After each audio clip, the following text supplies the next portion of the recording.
सबका मंत्र होना चाहिए, दाम कम लेकिन दम ज्यादा।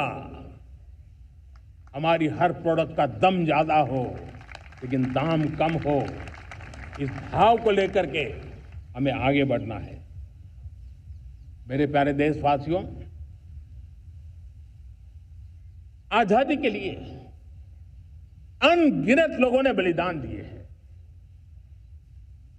मैंने पहले भी कहा, जमानी खपा दी, फांसी पे लटक गए।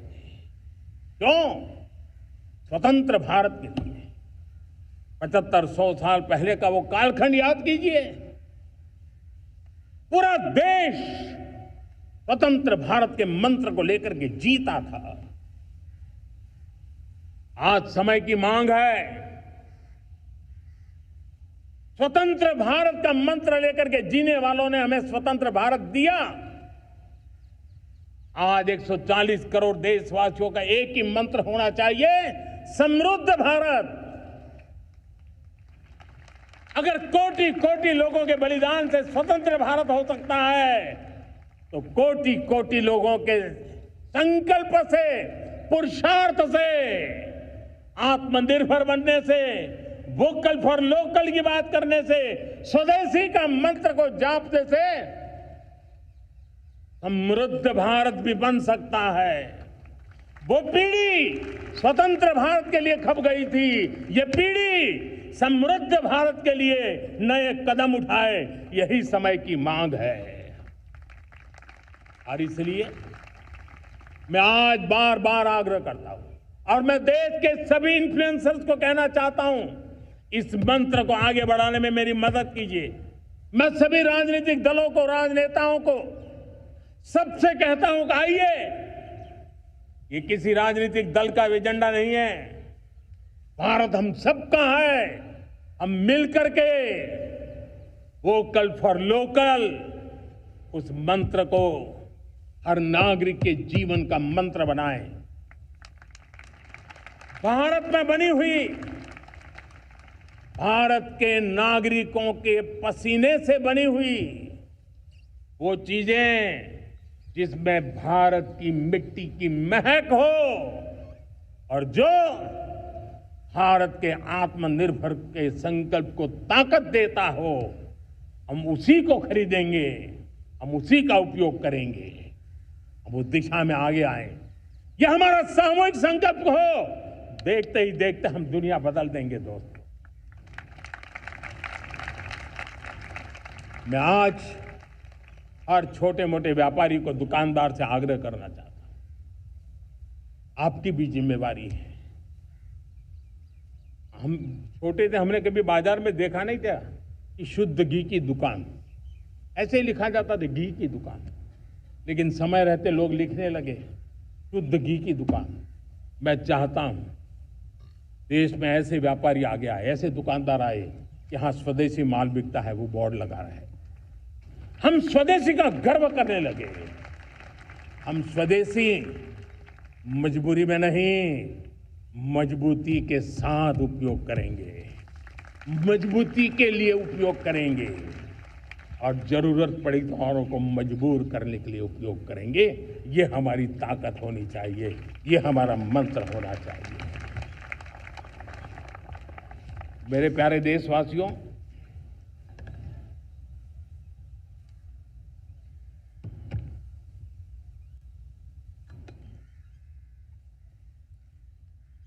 मुझे बहुत लंबे समय से सरकार में काम करने का अवसर मिला है। मैंने कई सारे उतार चढ़ाव देखे हैं, सरकारों की मुसीबतों से भी मैं परिचित हूं, व्यवस्थाओं की मर्यादाओं से भी परिचित हूं। लेकिन उसके बावजूद भी हमारी जिम्मेवारी है कि हम किसी की लकीर को छोटी करने में अपनी ताकत बर्बाद न करें। मैं बड़े अनुभव से कहता हूं, किसी दूसरे की लकीर छोटी करने के लिए अपनी ऊर्जा हमें नहीं खपानी है। हमें पूरी ऊर्जा के साथ हमारी लकीर को लंबा करना है।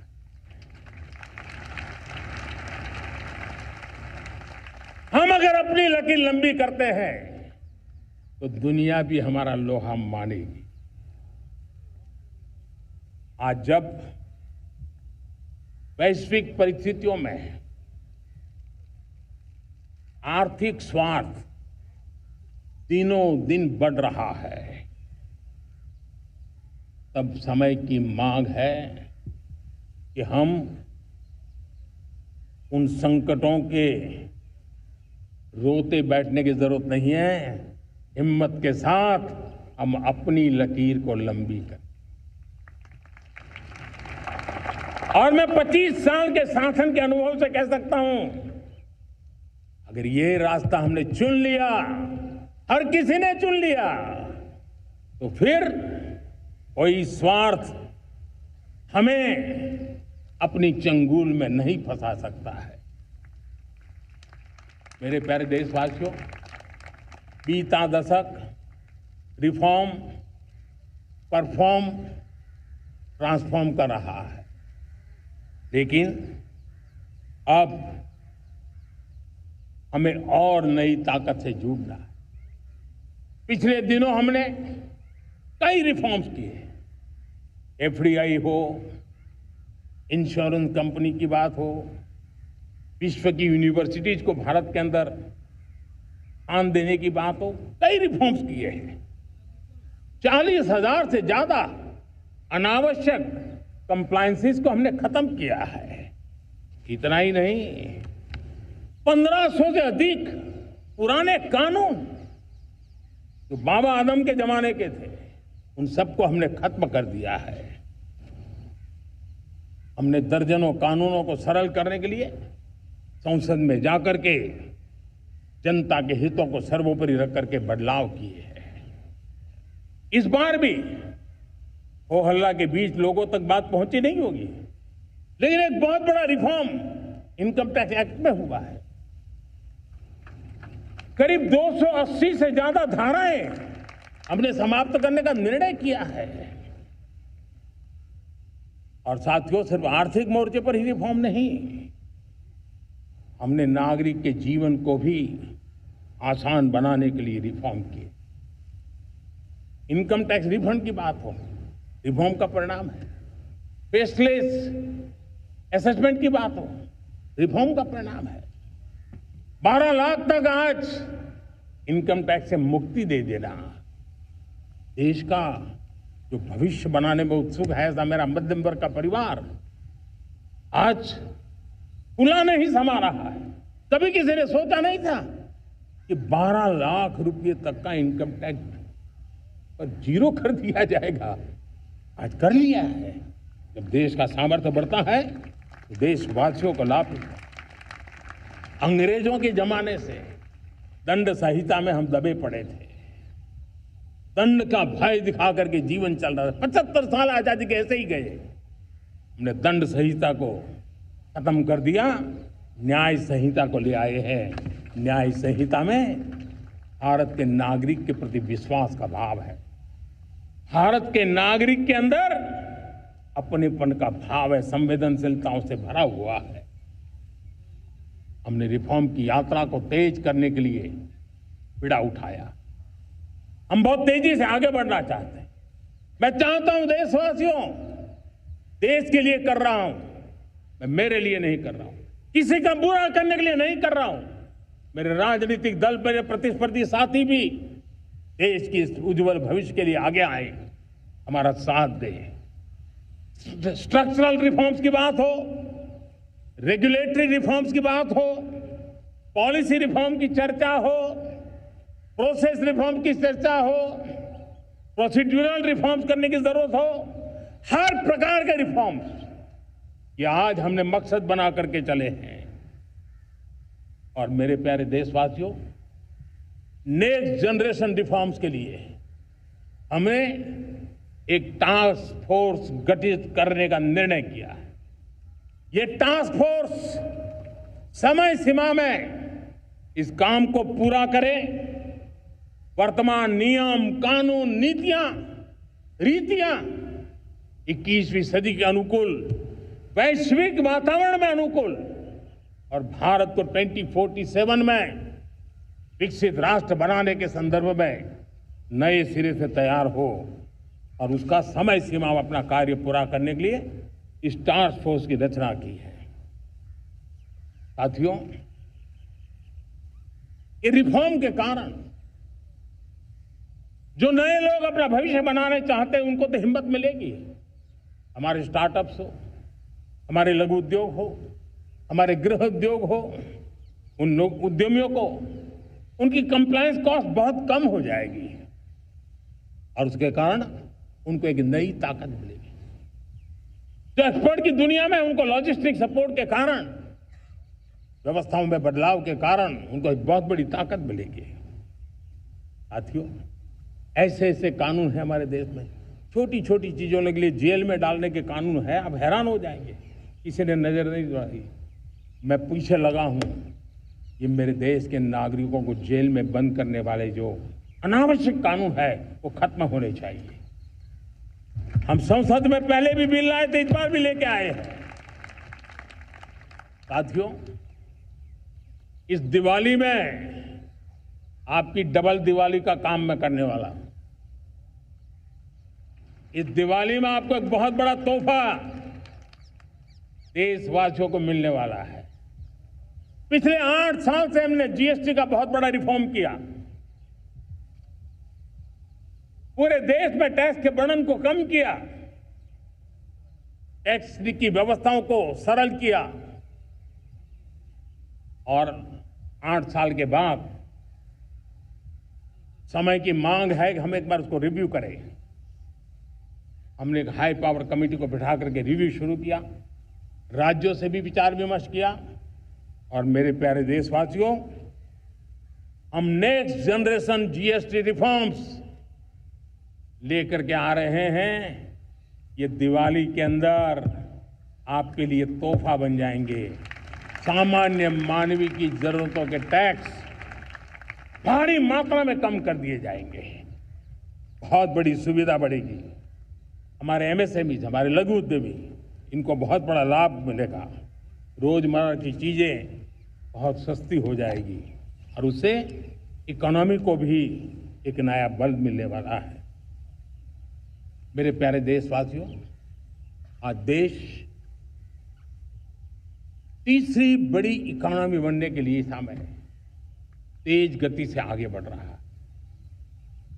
हम दरवाजे खटखटा रहे हैं और बहुत तेजी से हम उसको अचीव भी कर लेंगे।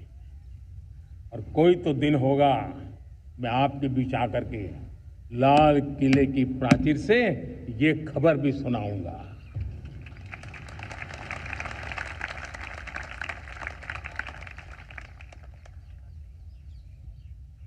आज भारत की अर्थव्यवस्था और आर्थिक स्थिति को लेकर पूरी दुनिया आश्वस्त है। इतनी अस्थिरता के बीच आशा की किरण बना हुआ है भारत का फाइनेंशियल डिसिप्लिन, भारत की फाइनेंस की ऊर्जा। संकट के घेरे में जब अर्थव्यवस्था पड़ी हुई है तब भारत ही उसे बाहर निकलेगा, ये भरोसा दुनिया में पनपा है। आज इन्फ्लेशन कंट्रोल में है, फॉरेन एक्सचेंज रिजर्व हमारे बहुत मजबूत है, हमारे मैक्रो इकोनॉमिक इंडिकेटर्स बहुत मजबूत है। ग्लोबल रेटिंग एजेंसी भी लगातार भारत की सराहना करती हैं, भारत की अर्थव्यवस्था पर ज्यादा से ज्यादा विश्वास व्यक्त कर रही है। ये बढ़ती हुई अर्थव्यवस्था का लाभ मेरे देश के गरीबों को मिले, मेरे देश के किसानों को मिले, मेरे देश की नारी शक्ति को मिले, मेरे देश के मध्यम वर्ग को मिले, मेरे देश की विकास धारा को ताकत देने वाला बने। उस दिशा में हम नए नए प्रयास करें। आज युवाओं के लिए नए नए सेक्टर्स में हमारे नौजवानों के लिए अवसर बन रहे हैं।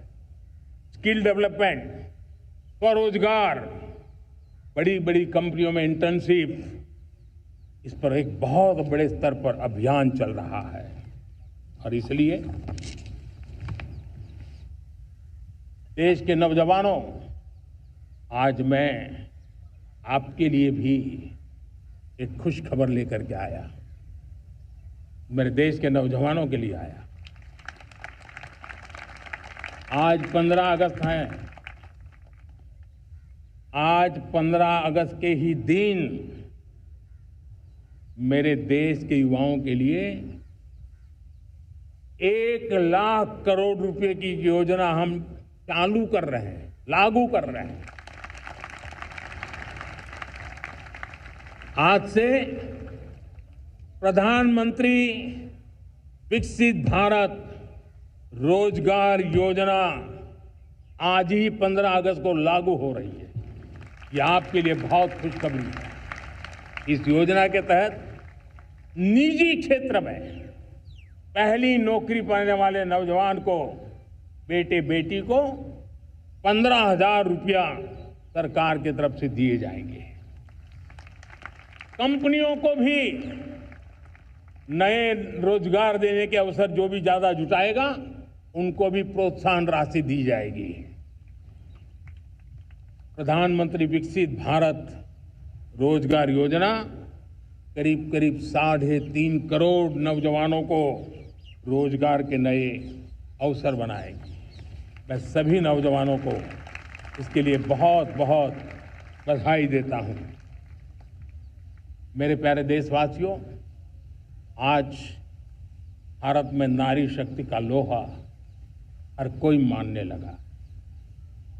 बढ़ती इकोनॉमी की लाभार्थी हमारी नारी है, लेकिन बढ़ती इकोनॉमी को गति देने में भी हमारी नारी का बहुत बड़ा योगदान भी, हमारी मातृशक्ति का योगदान है, हमारी स्त्री शक्ति का योगदान है। स्टार्टअप से लेकर स्पेस सेक्टर तक हमारी बेटियां छाई हुई हैं, खेल के मैदान में छाई हुई हैं, फौज में चमक रही है। आज गर्व के साथ नारी कंधे से कंधा मिला करके देश की विकास यात्रा में भागीदार हो रही। देश गर्व से भर गया जब एनडीए की विमेन कैडेट्स, उनका पहला पास आउट हुआ था। पूरा देश गर्व से भर गया था। सारे टीवी चैनल उसी के पीछे लगे हुए थे। कितने बड़े गौरव की पल थी। Self help group, 10 crore self help group की बहनें क्या कमाल कर रही है। नमो ड्रोन दीदी नारी शक्ति की एक नई पहचान बनी। गांव में मुझे एक बहन मिली, वो कहती मुझे अब तो गांव वाले पायलट कह करके बुलाते हैं। बड़े गर्व से कह रहे थे। ज्यादा पढ़ी लिखी नहीं थी, लेकिन उसका रतबा पैदा हुआ है। साथियों, हमने 3 करोड़ महिलाओं को लखपति दीदी बनाने का संकल्प लिया था। 3 करोड़। और मुझे आज संतोष है कि हम तेज गति से काम कर रहे हैं। समय से पहले 3 करोड़ का लक्ष्य पार कर लेंगे। और आज मैं खुशी से देश को बताना चाहता हूं कि मेरे नारी शक्ति का सामर्थ्य देखिए। देखते ही देखते 2 करोड़ महिलाएं लखपति दीदी बन चुकी है। आज कुछ लखपति दीदी हमारे सामने बैठी है। ये है मेरे सामर्थ्य।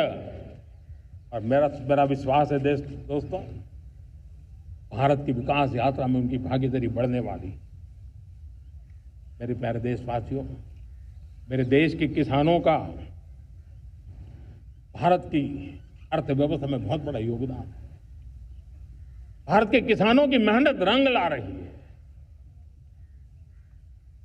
पिछले साल अनाज के उत्पादन में मेरे देश के किसानों ने के पुराने सारे विक्रम तोड़ दिए हैं। ये सामर्थ्य है मेरे देश का। इतनी ही जमीन लेकिन व्यवस्थाएं बदली, पानी पहुंचने लगा, अच्छे सीड्स मिलने लगे, किसानों को अच्छी सुविधाएं मिलने लगी, तो वो अपना सामर्थ्य देश के लिए बढ़ा रहा। आज भारत दूध, दाल, जूट जैसे उत्पादन में नंबर 1 है दुनिया में। आज दुनिया का दूसरा सबसे बड़ा फिश प्रोड्यूसर, मेरे मछुआरा भाई बहनों की ताकत देखिए, फिश प्रोड्यूसर में दुनिया में हम दूसरे नंबर पर पहुंच चुके हैं। आज भारत चावल, गेहूं, फल और सब्जी के उत्पादन में भी दुनिया में दूसरे नंबर पर पहुंच चुका है। साथियों, आपको खुशी होगी, मेरे देश के किसान जो पैदावार देते हैं, आज वो उत्पादन दुनिया के बाजार में पहुंच रहा है। 4 लाख करोड़ रुपया एग्रो प्रोडक्ट का एक्सपोर्ट हुआ है। ये मेरे देश के किसानों ने हमें ताकत दिखाई है। हम छोटे किसान हो, पशुपालक हो, मछुआरे हो, देश के विकास की अनेक योजनाओं का लाभ आज हम उन तक पहुंचा रहे हैं। पीएम किसान सम्मान निधि हो, रेन वाटर हार्वेस्टिंग हो, सिंचाई की योजनाएं हो, क्वालिटी सीड्स हो, फर्टिलाइजर की आवश्यकता हो, हर क्षेत्र में आज और किसान को एक भरोसा हो गया है फसल बीमा का, वो साहसिक बना रहा, उसका परिणाम भी देश को मिल रहा है। जो पहले कल्पना की बात थी आज हकीकत बन गई है। देशवासियों, हमारे देश के पशुधन को बचाने के हमें कोविड की वैक्सीन मुफ्त में मिली, वो तो याद है, लेकिन हम पशुधन के लिए भी अब तक 125 डोज मुफ्त में पशुओं को लगा चुके हैं। फूट एंड माउथ डिसीज से मुक्ति पाने के लिए, जो हमारा यहाँ उत्तर भारत में उसे खुरपका मुंहपका बीमारी कहते हैं, उसे बचाने के लिए 125 करोड़ डोज हम लगा चुके हैं और मुफ्त में लगा चुके हैं। हम खेती के मामले में देश के वो जिले जहां के किसान औरों से पीछे रह गए, किसी न किसी कारण से 100 जिले ऐसे हैं जहां अपेक्षाकृत कम खेती है, और इसलिए हमने 100 जिले आइडेंटिफाई किए हैं पूरे देश में से, और वहां के किसानों को एम्पावर करना, किसानों को शक्ति देना, किसानों को मदद करने का एक अभियान चलाया है। और इसके लिए पीएम धन धान्य कृषि योजना का आरंभ किया है। पीएम धन धान्य कृषि योजना वो देश के 100 जिले जहां थोड़ी सी भी मदद कर देंगे तो वहां का किसान भी भारत के अन्य किसानों की बराबरी कर देगा। मेरे प्यारे देशवासियों, भारत के किसान, भारत के पशुपालक, भारत के मछुआरे, ये हमारी सबसे बड़ी प्राथमिकता है। भारत के किसान, भारत के मछुआरे, भारत के पशुपालक, उनसे जुड़ी किसी भी अहितकारी नीति के आगे मोदी दीवार बन के खड़ा है।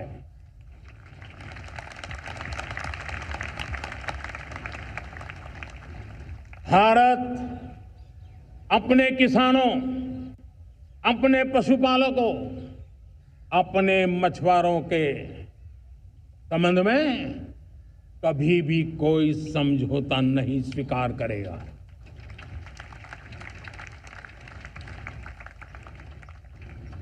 प्यारे देशवासियों, गरीबी क्या होती है मुझे किताबों में पढ़ना नहीं पड़ा है, मैं जानता, सरकार में भी रहा हूं, और इसलिए मेरी कोशिश रही है कि सरकार फाइलों में नहीं होनी चाहिए। सरकार देश के नागरिकों की लाइफ में होनी चाहिए। दलित हो, पीड़ित हो, शोषित हो, वंचित हो, उनके लिए सकारात्मक रूप से सरकारें प्रोएक्टिव हो, सरकारें प्रो पीपल हो। उस दिशा में हम निरंतर प्रयास कर रहे हैं। समाज के हर जरूरत व्यक्ति के लिए। कुछ लोगों को लगता है कि सरकार की योजनाएं पहले भी आती थी। जी नहीं, हम सरकार की योजनाओं को जमीन पर उतार रहे हैं, सैचुरेशन पर बल देते हैं। और सामाजिक न्याय का अगर कोई सच्चा एजुकेशन है तो सैचुरेशन में है, जिसमें कोई हकदार छूटे नहीं, हकदार के घर तक सरकार जाए और उसे अपना हक की चीजें मिले, उसके लिए हम काम कर रहे हैं। जनधन अकाउंट जब खोले गए ना, वो सिर्फ बैंक का अकाउंट था ऐसा नहीं है, उसे एक स्वाभिमान मिला था कि बैंक के दरवाजे मेरे लिए भी खुलते हैं, मैं भी बैंक के दरवाजे में जाकर के टेबल पे हाथ रख करके बात कर सकता हूं। ये विश्वास हमने जगाया है। आयुष्मान भारत ने बीमारी को सहने की आदत से मुक्ति दिलाने का और उनको अच्छे स्वास्थ्य के लिए मदद करने का काम। और जब हम वरिष्ठ नागरिकों को 5 लाख रुपए से ज्यादा मदद कर करके उनके आरोग्य की चिंता करते हैं। आज पीएम आवास, 4 करोड़ गरीबों को घर मिलना मतलब जिंदगी के नए सपने वहां सजते हैं। वो सिर्फ 4 दीवारें नहीं है दोस्तों। रेहड़ी पटरी वालों के लिए पीएम स्वनिधि योजना, जो कभी ब्याज के चक्कर में फंसा रहता था, आज पीएम स्वनिधि से रेहड़ी पटरी वाला भी, और आपने देखा वो यूपीआई से पैसे लेता है, यूपीआई से पैसे देता है। ये बदलाव आखिरी व्यक्ति तक चिंता, लोगों की लाइफ में सरकार होनी चाहिए। उसी के कारण ये जमीन से जुड़ी योजनाएं बनती हैं और जमीन से जुड़ी योजनाएं जमीन पर उतरती हैं और जमीन से उतरी हुई योजनाएं जीवन में बदलाव लाने का एक सशक्त माध्यम बन जाती हैं। एक समय था, गरीब हो, पीड़ित हो, आदिवासी, वंचित हो, दिव्यांग हो, हमारी विधवा माताएं बहनें हो, अपने हक के लिए दर दर भटकते रहते थे। सरकारी दफ्तरों में चक्कर लगाते लगाते जिंदगी पूरी हो जाती। आज सरकार आपके दरवाजे पर आती है, सैचुरेशन के अप्रोच को लेकर के आती है। करोड़ों लाभार्थियों को सरकारी योजनाओं का लाभ मिल रहा है। डायरेक्ट बेनिफिट ट्रांसफर एक बहुत बड़ा क्रांतिकारी काम हुआ है। साथियों, गरीबी हटाओ के नारे देश ने बहुत सुने हैं, लाल किले से भी सुने, और देश सुन करके थक गया था और देश ने मान लिया था कि गरीबी हट नहीं सकती है। लेकिन जब हम योजनाओं को गरीब के घर तक ले जाते हैं, विश्वास को गरीब के मन में हम पैदा करते हैं, तब मेरे देश के 25 करोड़ गरीब गरीबी को परास्त कर करके, गरीबी से बाहर निकल करके एक नया इतिहास बनाते हैं। आज 10 करोड़ गरीब और 10 वर्ष में 25 करोड़ से ज्यादा गरीब गरीबी को परास्त कर करके गरीबी से बाहर निकले हैं और एक न्यू मिडिल क्लास तैयार हुआ है। मेरे साथियों, ये न्यू मिडिल क्लास और मिडिल क्लास एक ऐसी जुगलबंदी है जिसमें एस्पिरेशन भी है, एफर्ट भी है। वो देश को आगे बढ़ाने के लिए बहुत बड़ा सामर्थ्य बनने वाली है। मेरे प्यारे देशवासियों, बहुत ही निकट भविष्य में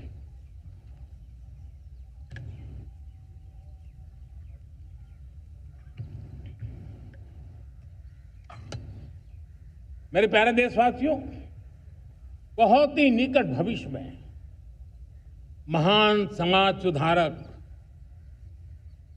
महात्मा ज्योतिबा फुले जी की 200वीं जयंती आ रही है। हम उस जयंती के समारोह शुरू करने जा रहे हैं और महात्मा ज्योतिबा फुले के सिद्धांत उन्होंने जो मंत्र दिए उसमें हमारे लिए प्रेरणा है। पिछड़े को प्राथमिकता, पिछड़े को प्राथमिकता देते हुए हम परिवर्तन की ऊंचाइयों को प्राप्त करना चाहते हैं। हम इसके लिए परिश्रम की पराकाष्ठा करना चाहते हैं। हम पारदर्शी नीतियों के द्वारा पिछड़ों को प्राथमिकता ये हम धरती पर उतारना चाहते हैं, हर पिछड़े के जीवन में उतारना चाहते हैं। साथियों, रेहड़ी पटरी वालों के लिए स्वनिधि योजना हो या हमारे हुनर वाले हाथ से काम करने वाले विश्वकर्मा योजना की बात हो, आदिवासी में भी जो पिछड़े रह गए हैं उनके लिए पीएम जनधन की योजना की बात हो, हमारे पूर्वी भारत को विकास में पूरे देश के अंदर बराबरी में लाना और उनको नेतृत्व देने की दिशा में काम हो, हम सिर्फ समाज पिछड़े हो उनकी चिंता तक अटकने वाले नहीं है। जो क्षेत्र पिछड़े हैं उनको भी हम प्राथमिकता देना चाहते हैं। जो जिले पिछड़े रहे हैं हम उनको प्राथमिकता देना चाहते हैं। जो ब्लॉक पिछड़े रहे हैं उनको प्राथमिकता देना चाहते हैं। हमने 100 एस्पिरेशनल डिस्ट्रिक्ट, 500 एस्पिरेशनल ब्लॉक उसी मिशन में काम किया है। हमने पूर्वी भारत के विकास के लिए हजारों करोड़ रुपए के इंफ्रास्ट्रक्चर के प्रोजेक्ट को बल दिया है। हमने पूर्वी भारत के जीवन को बदल करके देश की विकास यात्रा में भागीदार बनने का, मेरे प्यारे देशवासियों, जीवन हर क्षेत्र में विकास होना चाहिए। विकास के लिए खेल का भी महत्व होता है। और मुझे खुशी है कि एक जमाना था जहाँ बच्चे खेल में अगर समय लगाते हैं तो माँ बाप ज्यादा पसंद नहीं करते थे। आज एकदम से उलट गया है। अगर बच्चे खेलकूद में आगे आते हैं, रुचि लेते हैं, तो माँ बाप गर्व से भर जाते हैं। मैं इसे एक शुभ संकेत मानता हूं।